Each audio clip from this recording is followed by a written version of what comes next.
Mr. N. Muralidharan, Bureau Chief Press Trust of India, to kindly come over the dais. Khurshid, who is the moderator of this session, my distinguished colleagues from media who are the panelists here, and namaste everybody assembled here.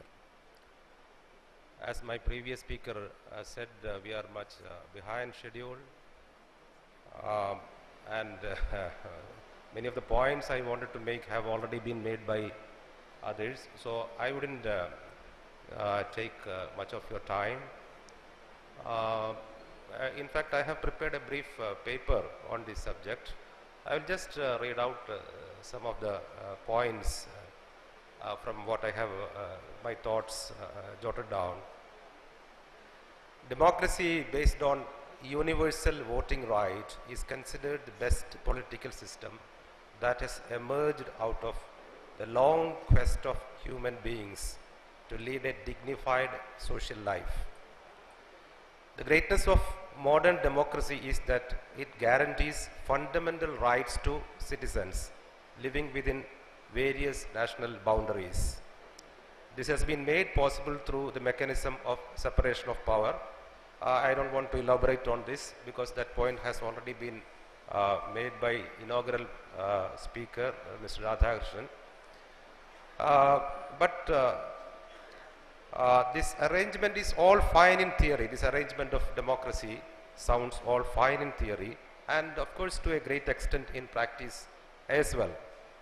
But we cannot take democracy as a foolproof system.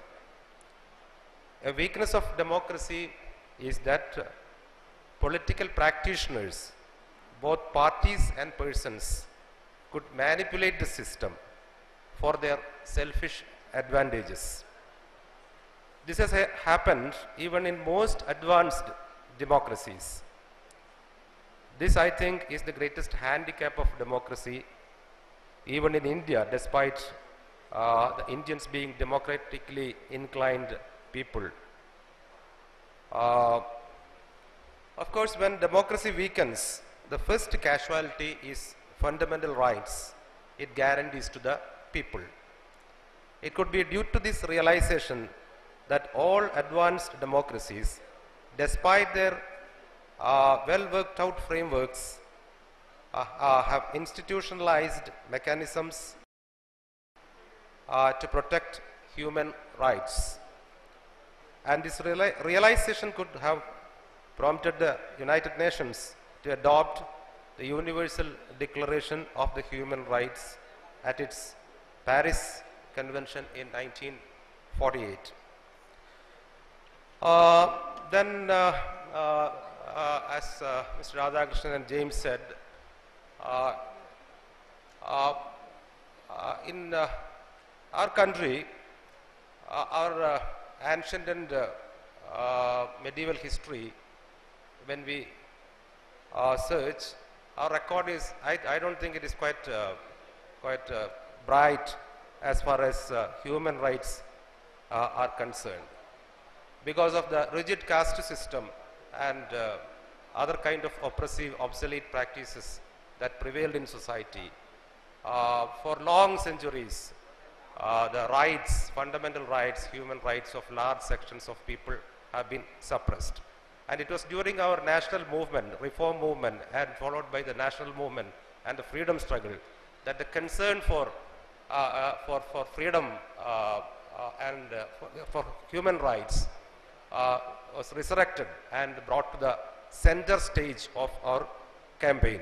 This is especially significant because now we are observing the 150th birth anniversary of Swami Vivekananda. A cursory glance of his writings and speeches will show that the basic theme that runs through them is their profound concern for human dignity and importance of creating a social order that guarantees equal rights and opportunities for all. When we come, as Radhakrishnan mentioned in his speech, in Kerala we have the shining example of sane reformers like Sri Narayana Guru and Chattambi Swamigal. The emphasis of their message is not on spiritual solace of individuals, but emancipation of societies from oppressive practices. And out of these oppressive practices, we know that denial of human rights emerges. When we come to the national movement, the British imperialism, the national struggle against the British imperialism, no one could dispute the fact that Mahatma Gandhi was the first and foremost leader who made the struggle a truly national one, cutting across class, caste, and gender.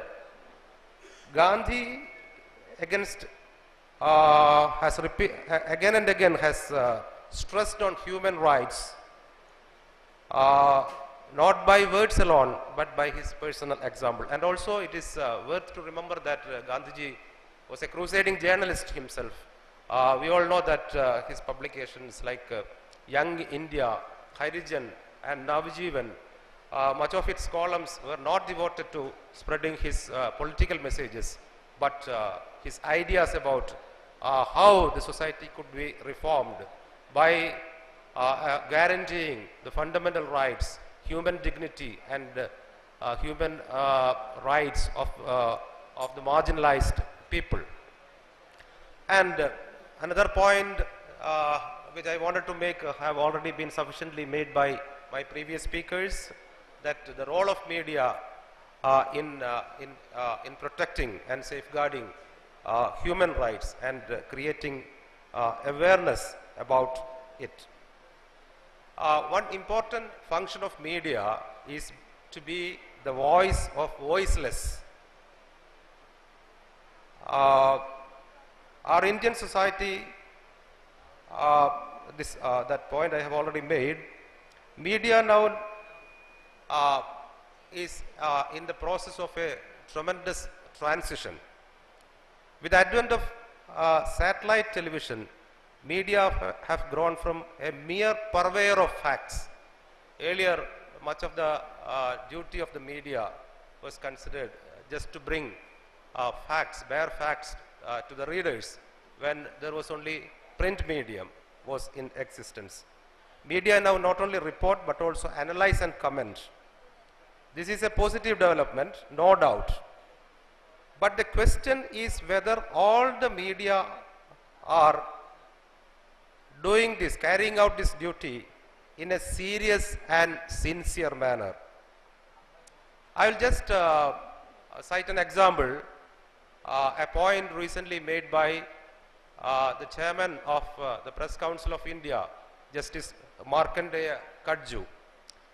We may not be able to accept many of his suggestions. He recently said that media practitioners should have some basic qualification, etc. Such things are quite difficult to accept. But recently, he made an observation to which we are, most of us are all familiar. That is about television channels flashing claims of existing or non-existing outfits, claiming responsibility for terrorist act.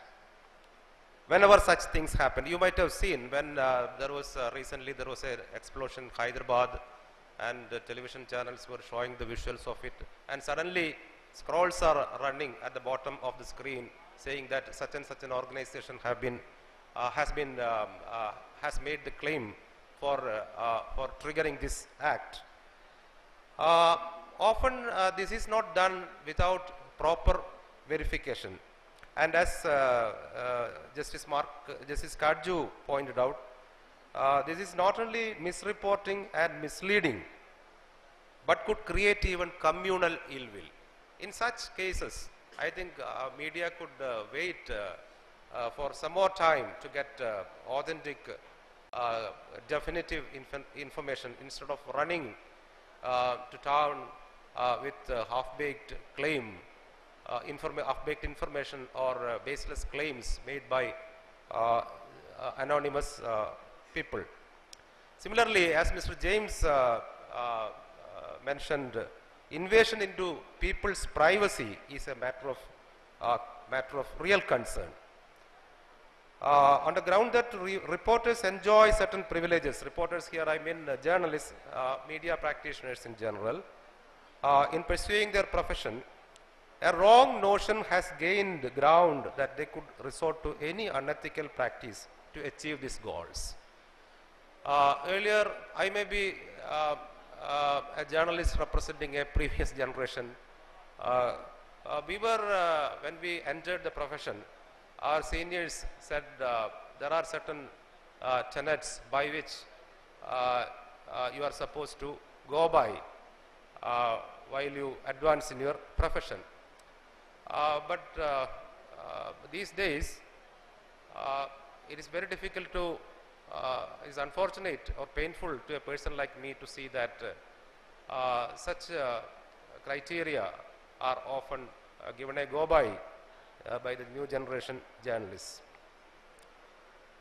This has become a serious issue with the competition for space or viewership among media assuming alarming dimensions. We are all familiar nowadays with the word sting operation. Sting has become an accepted term in modern journalism. It could be done with good or bad intentions. When a politician's greed is exposed through a sting operation, it could be welcomed. This happened quite often. The president of a national party a few years back was shown getting money, vats of notes, and that was really a good sting operation. And when our lawmakers are brought around by paying huge sums, it is something that deserves to be exposed in parliament case, parliament money case. We cannot say that these involve violations of human rights, as those exposed in these cases have violated the trust of people, the trust reposed on them by the people as their leaders. But what about the instances like a retired judge being shot on hidden camera about a verdict he pronounced quite a few years back? In this case, the ex-judge had pleaded the young reporter to read the judgment under question in total and appreciate it or criticize it before taking his view and beaming it to the viewers. There are many people in profession who argue that the reporter had not committed any mistake, but only showed his or her commitment, abounding commitment and professional spirit. For me personally, it is difficult to agree with that. Journalism is prone to mistakes, often inadvertent mistakes. But it is expected from media to correct the mistakes and properly tell the readers or viewers about the mistake deliberately or inadvertently committed by the reporter or the editor during the process of communicating news. But unfortunately, this has not been done often. I am coming to the last point. Now we are passing through an era when journalism is undergoing, media is undergoing great transition technologically and also ideologically. Print media is in deep crisis the world over. Every day we are getting stories of newspapers, very old, very reputed newspapers being closed in Europe and America. So though that scenario has not unfolded, fortunately in our country and our state, where newspapers continue to be very strong. But the situation may not last for quite long. Even television, which we think is unassailable in our part of the world, is in great trouble in the Western world. Organized and institutionalized media system is struggling. As James pointed out, social networking media and blogs have become quite prominent. So it has become a challenge to readers and viewers to make sure what is right and what is wrong. Is it not an irony in the unfolding scenario that an institution tasked with safeguarding the rights itself becoming a human rights issue, if not a threat. So with these points, I conclude. I profusely thank this ashram and the organizers of this seminar for giving me an opportunity to share some of my thoughts with you. Thank you. Namaste.